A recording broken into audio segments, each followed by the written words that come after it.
আপনি কি জানেন শবে বরাত আসলে কেন হয়? এই রাতের আসল ফজিলত বা মর্যাদা ঠিক কতটুকু?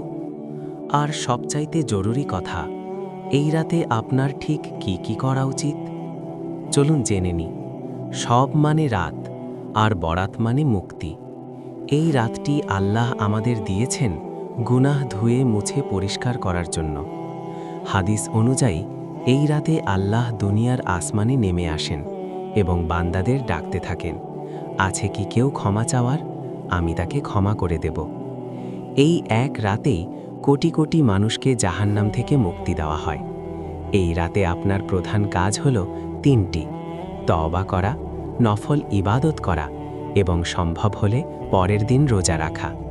মনে রাখবেন, এই রাতেই আপনার আগামী 1 বছরের হায়াত, মৌত এবং রিজিকের চূড়ান্ত ফয়সালা হয়। অর্থাৎ আগামী বছর আপনি বেঁচে থাকবেন কিনা তা নির্ধারিত হচ্ছে আজ রাতেই। তাই 3 ফেব্রুয়ারি এই রাতটিকে অবহেলায় কাটাবেন না। হতে পারে এটাই আপনার জীবনের শেষ সুযোগ। আসুন সেজদায় পড়ে তাওবা করি। আল্লাহ যেন আমাদের সবাইকে জাহান্নাম থেকে মুক্তি দেন। আমিন।